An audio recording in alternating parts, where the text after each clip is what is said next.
Chip 'n Dale Rescue Rangers was a massively popular cartoon back in the early 90s. But is Chip 'n Dale Rescue Rangers on the NES any good? Let's have a little look. The Rescue Rangers have a mission to save a kitten for a girl called Mandy, but this turns out to be a distraction by Fat Cat. After the Rescue Rangers defeat a load of robot animals, Fat Cat kidnaps Gadget and forces her to work for him. You can choose to play as Chip or Dale. Your controls are jump, grab and throw. Throughout every level are crates that can be picked up and carried. You can hide in them by holding the down button, or you can throw them at an enemy to take them out. However, they are only effective for most of the enemies. Some will take a couple of hits, and some have no effect at all, but most will only take one hit to defeat. There are metal blocks that can be thrown, or stacked to help you gain access to an out-of-reach platform. Your character has a small health bar at the top of the screen, which is only 3 hearts. Collectibles are everywhere in each level. Mostly there are flower icons that when 50 are collected, a star will float on screen, and this will give you an extra life. In some crates you can find stars, which when you've collected 10, you can also gain an extra life this way. Stars are also hidden in the scenery. If you walk or jump into a certain area of the level, a secret star will drop. And in some you'll find acorns that will top up your health. You can also press select to show how many collectibles you've got and how many lives you have left.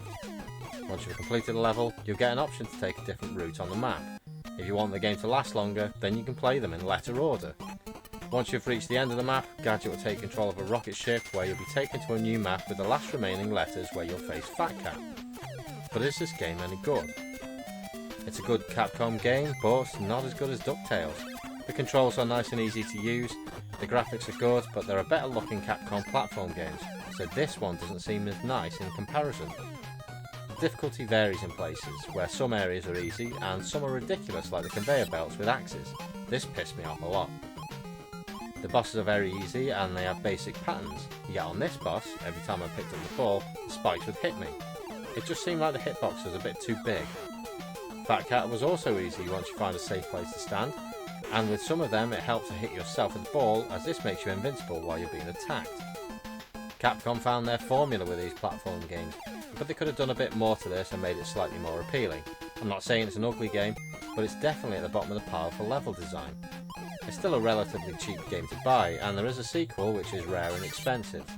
Critics gave mixed opinions saying it was too easy, and some say it was too tough. Those who claim it was far too easy are full of shit. If you compare it to Ghosts and Goblins, then yes it is. But you won't get through this game in one sitting as someone who's new to it. It's still good fun to play through every so often, so I give it 75%.